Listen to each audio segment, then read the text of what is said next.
तो देखिए जो ये स्तुति है, ये स्तुति गोस्वामी तुलसीदास जी ने विनय पत्रिका में गाई है। और इस स्तुति में हमारे गोस्वामी तुलसीदास जी गणेश जी से यही मांग रहे हैं कि हे गणेश जी, मुझे ना तो बुद्धि चाहिए, ना तो विद्या चाहिए, ना धन चाहिए, कुछ नहीं चाहिए। तो क्या चाहिए? तो कहा कि मुझे बस मेरे जो प्रभु श्री राम हैं, बस ही राम सिय मानस मोरे।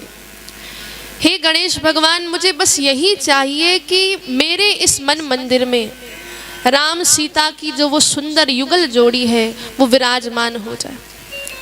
और ये बताता है कि देखो, इष्ट एक ही होना चाहिए। बहुत से लोग होते हैं ना, इधर उधर भागते हैं, कभी गणेश जी की पूजा कर रहे हैं, कभी शंकर जी की पूजा कर रहे हैं, कभी किसी के पास जा रहे हैं। तो यहाँ पर गोस्वामी तुलसीदास जी कह रहे हैं इष्ट एक ही होना चाहिए। आप पूजा सबकी करिए, पर आपका जो इष्ट है, जो आपका आराध्य है, वो एक ही हो, एक ही को आप अपना सब कुछ मांगे। फिर प्रश्न उठता है, तो भगवान इतने सारे हैं तो क्या वो अलग अलग हैं? तो देखिए, भागवत महापुराण में बहुत सुंदर ढंग से बताया गया है। अनेकों पुराणों में, वेदों में भगवान कहते हैं कि वैसे तो मैं एक ही हूँ मैं, परंतु अपने भक्तों के लिए अनेकों अवतार लेता हूँ। कभी वराह बनकर आता हूँ, कभी नरसिंह बनकर आता हूँ, तो कभी मत्स्य अवतार लेता हूँ, कभी परशुराम बनकर आता हूँ, तो कभी राम बनकर आता हूँ, कभी कृष्ण बनकर आता हूँ, तो कभी सनकादिक बनकर आता हूँ। तो महाराज, कहने का तात्पर्य है कि भगवान एक ही हैं। भगवान कहते हैं कि द्वितीयो नास्ति, मैं दो नहीं हूँ, मैं एक ही हूँ। कोई अंतर नहीं है भगवान शिव में, भगवान राम में, भगवान कृष्ण में। पर कहना यहाँ पर चाहते क्या है कि भगवान तो एक ही है, परंतु अपने भक्तों के लिए वो अनेकों अवतार ग्रहण करते हैं। अब जैसे हम आपको एक कथा सुनाते हैं।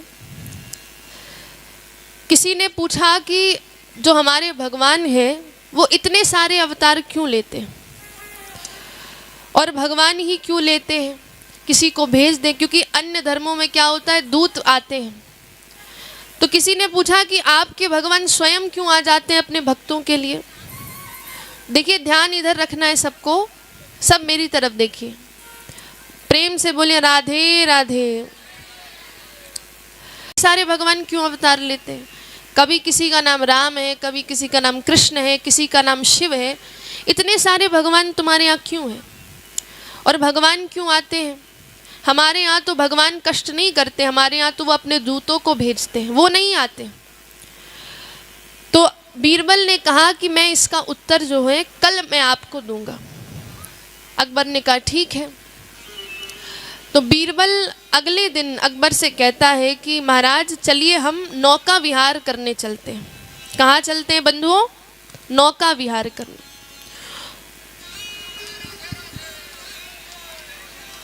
बोलिए वृंदावन बिहारी लाल की,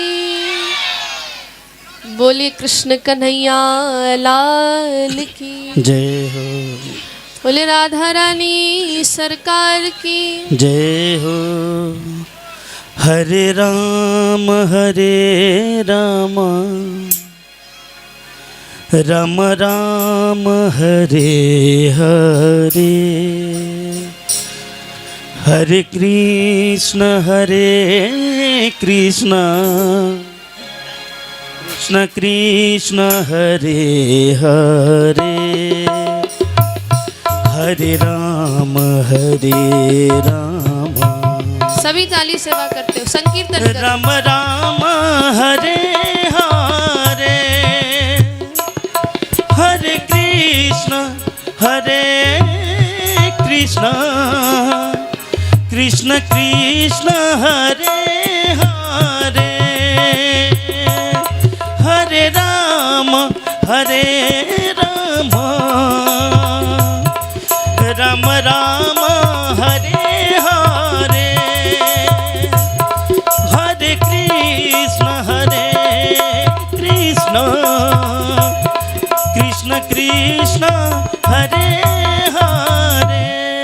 बोलिए वृंदावन बिहारी लाल की। तो अब हम पुनः कथा की ओर चलते हैं। एक बार प्रेम से कहिए राधे राधे। राधे राधे। आवाज आज नहीं आ रही, थोड़ा और जोर से बोलिए। इंद्र देवता को भी पता चल जाना चाहिए कि बाराडी में कथा हो रही है। वो सोच रहे हैं कि बाराडी निवासी डर गए हैं, हम बारिश कर रहे हैं तो वो डर गए। तो हमें डरना नहीं है, प्रेम से क्या कहना है, राधे राधे। तो अब उसी प्रसंग पे हम पुनः चलते हैं। तो बीरबल ने कहा कि हम कल चलेंगे नौका विहार में, और आप अकेले नहीं चलेंगे, आपके साथ कौन चलेंगे, आपके बेटे चलेंगे। तो नौका विहार के लिए जाते हैं। अकबर गए, बीरबल गए, और साथ में अकबर का पुत्र भी गया। तो कहते हैं कि जब नौका विहार करते करते जब नौका बीच नदी के आ गई, नदी के बीचों बीच आ गई नौका, और उसमें बीरबल भी बैठे थे और अकबर भी थे और उसका पुत्र भी था। तो अकबर ने अपने पुत्र को वो दिखा रहा था कि ऐसी नदी है, ऐसा सब कुछ दिखा रहा था। तो उसी समय बीरबल ने अकबर के पुत्र को धक्का दे दिया और नीचे नदी में गिरा दिया। अरे अकबर ने ना देखा कि मेरे सैनिक कहाँ हैं, तुरंत जाकर के नदी में कूद जाता है। ना अपने सेवकों को बुलाया, ना किसी को बुलाया, स्वयं नदी में कूद करके अपने बेटे की जान बचाई और फिर उसको किनारे लाया और बीरबल से कहा कि तुमने मेरे पुत्र को मारना चाहा, मैं तुम्हें मृत्यु दंड देना चाहता हूँ। बीरबल ने कहा कि सरकार, मैं आपको आपके प्रश्न का उत्तर दे रहा था। अकबर ने कहा कौन सा प्रश्न? तो कहा कल ही तो आपने प्रश्न पूछा था कि तुम्हारे भगवान क्यों बार बार अवतार लेते हैं, क्यों भक्तों के लिए बार बार आते हैं। तो यहाँ पर बीरबल ने समझाया यही उत्तर है आपके प्रश्न का। जैसे आपका बेटा जब नदी में गिरा तो आपने आपके सेवकों को नहीं भेजा कि जाकर उसकी जान बचाओ, आप खुद कूद गए। आपने ये नहीं देखा मैं राजा हूँ, आप खुद कूद कर आपने उनकी जान बचाई। वैसे ही जब हमारे श्री ठाकुर जी देखते हैं कि हमारा भक्त कष्ट में है, हमारे भक्त को दुख प्रदान हो रहा है, दुख मिल रहा है, तो हमारे भक्त किसी दूत को नहीं भेजते, हमारे भगवान स्वयं आ जाते हैं। तो ये भगवान इसलिए बार बार अवतार लेते हैं, अपने भक्तों के लिए अवतार लेते हैं। और यही प्रश्न सूत जी महाराज ने पूछा भी है इस भागवत में। देखो भागवत जो प्रारंभ हुई है उसमें कुछ प्रश्न हैं और उन प्रश्नों से कहते हैं कि भागवत का प्रारंभ होता है। और उनमें से एक प्रश्न ये भी है कि भगवान अवतार क्यों लेते हैं। तो देखिए पहला जो प्रश्न है वो पूछा सूत जी महाराज ने कि पुंसाम एकांततः श्रेयः तन्नः संशिमतुम अर्हसि। पहला प्रश्न पूछा है कि मनुष्य का जो कल्याण है वो कैसे हो सकता है। क्या प्रश्न पूछा कि मनुष्य का कल्याण कैसे हो सकता है। हम सभी मनुष्य यहाँ बैठे हैं, हम सभी जीव हैं, तो प्रश्न पूछा कि हम सबका कल्याण कैसे होगा। तो अब इसका उत्तर देते हैं कि देखो भगवान की भक्ति के बिना हमारा कल्याण नहीं हो सकता है। भगवान के नाम जप के बिना, भगवान के भक्ति के बिना इस संसार में किसी का कल्याण नहीं हुआ है। जब तक व्यक्ति भक्ति नहीं करेगा तब तक उसका कल्याण संभव ही नहीं। और कल भी मैंने आपको बताया था कि भक्ति का अर्थ क्या होता है। तो श्री नारद जी कहते हैं, नारद जी को तो जानते हैं ना आप सब, क्या करते हैं, नारायण नारायण करते हैं कि नहीं, वीणा लेकर के प्रचार करते हैं कथाओं का। तो नारद जी ने कहा भक्ति क्या है, तो कहा भक्ति है बस भगवान से प्रेम करना, प्रेम स्वरूपी भक्ति। कि भक्ति का अर्थ है सिर्फ ठाकुर जी से, कृष्ण कन्हैया लाल से प्रेम करना, यही सबसे बड़ी भक्ति। तो फिर किसी ने प्रश्न पूछा कि हम भक्ति कैसे भगवान की करें, हमारे पास इतना काम होता है। अब देखो माताओं के पास जितने भी पुरुष हैं उन सबके पास बहुत काम होते हैं, किसी के पास घर का काम होता है और भैया लोगों के पास बाहर का काम, ऑफिस का काम होता है। तो भक्ति कैसे करें।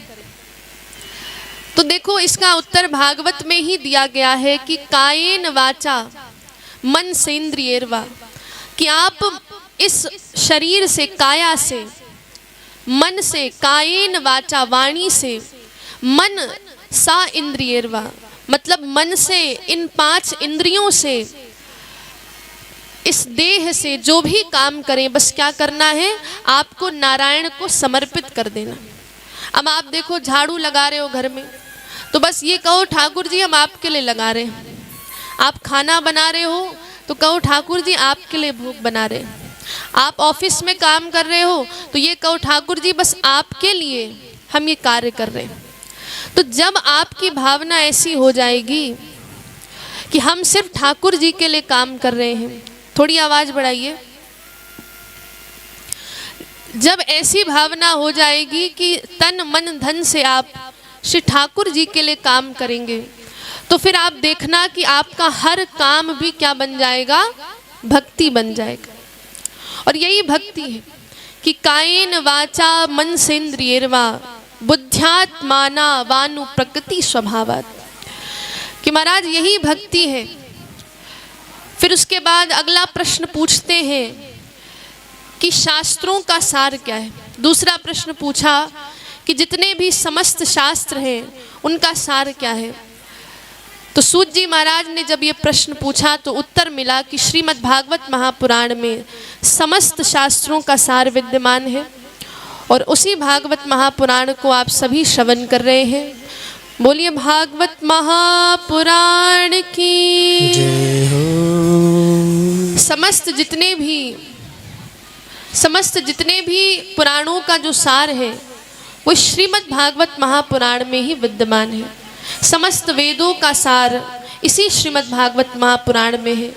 भगवान की जितनी लीलाएं हैं उसी श्रीमद् भागवत महापुराण में अभी आप चतुर्थ दिवस की कथा में, पंचम दिवस की कथा में श्रवण करोगे तो समस्त शास्त्रों का जो सार है इसी भागवत में विद्यमान है।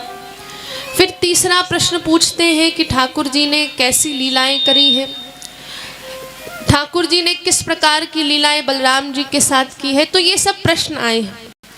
और फिर प्रश्न पूछा कि भगवान के कितने अवतार हैं और भगवान अवतार ही क्यों लेते हैं। पहला तो प्रश्न है भगवान अवतार ही क्यों लेते हैं, और भगवान अवतार लेते हैं तो उनके कितने अवतार हैं, कितने अभी तक उन्होंने अवतार लिए हैं। तो देखो अवतार का कारण यहाँ पर हमारे श्री रामचरितमानस में गोस्वामी तुलसीदास जी बता रहे हैं कि क्यों भगवान अवतार लेते हैं।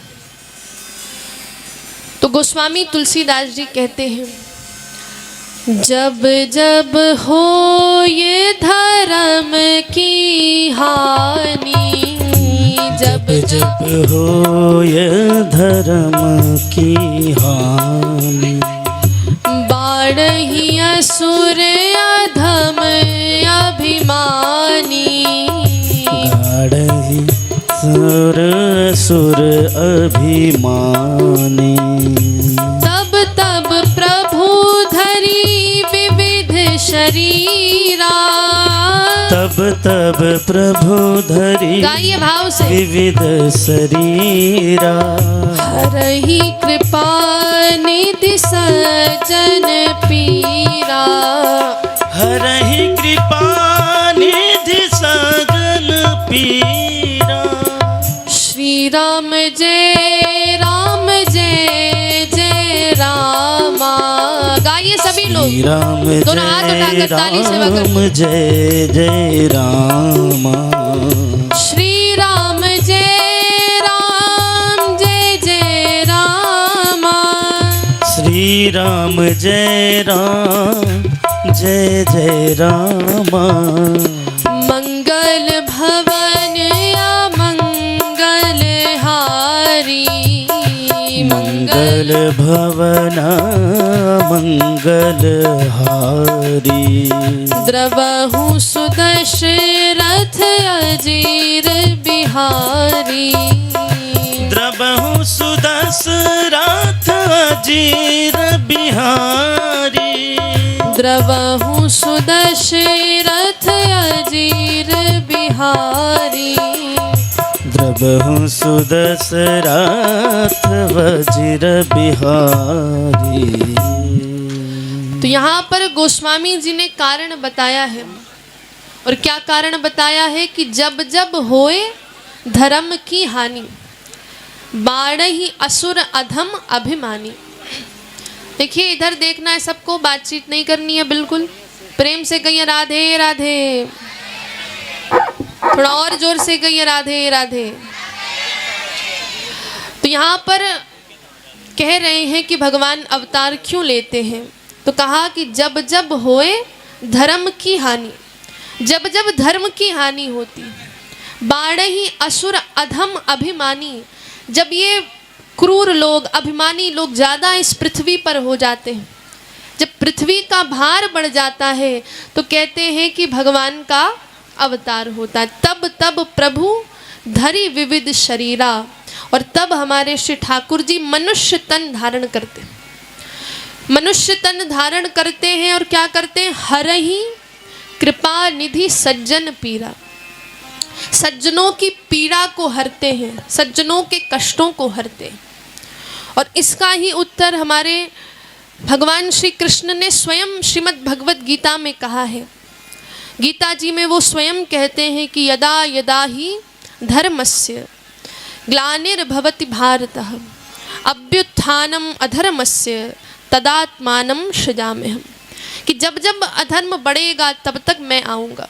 परित्राणाय साधूनां विनाशाय च दुष्कृताम्, और धर्म संस्थापनार्थाय संभवामि युगे युगे। जब जब जो साधु हैं, जो सज्जन लोग हैं, उन पर कष्ट आता है, तब तब हमारे श्री ठाकुर जी अवतार लेते हैं। तो इस प्रकार से भगवान के अवतार का आपने कारण सुना। अब भगवान कितने अवतार भगवान लेते हैं, किसी को मालूम है कितने कुल अवतार हैं भगवान के, कितने हैं? अरे बोलिए कितने? अरे नहीं नहीं, वैसे देखिए भागवत महापुराण में अवतारों की संख्या लिखी है 24। मुख्य जो अवतार हैं भगवान के कितने हैं? 24 अवतार। वैसे देखो ठाकुर जी जो है ना, अभी भी अवतार ले रहे हैं, अभी भी अवतार ले रहे हैं, उनके असंख्य अवतार हैं, परंतु जो मुख्य अवतार माने गए हैं वो कितने हैं? जोर से बोलिए, 24 अवतार हैं। और मुख्य 24 अवतार में 23 अवतार अभी तक इस पृथ्वी लोक में आ चुके हैं, और एक अवतार अभी आना बाकी है। वो कौन है? कल्कि। कल्कि अवतार प्रभु लेंगे। जब कलयुग में ज़्यादा ही सज्जनों पर पीड़ा होगी, जब सज्जनों को कष्ट प्राप्त होगा, तो इस कलयुग में अपने भक्तों की रक्षा हेतु भगवान कल्कि अवतार में आएंगे। तो भगवान के जो 24 अवतार हैं उनमें से सनक सनातन सनातन सनत कुमार प्रथम अवतार हैं, फिर वराह, नरसिंह, परशुराम। बोलिए वृंदावन बिहारी।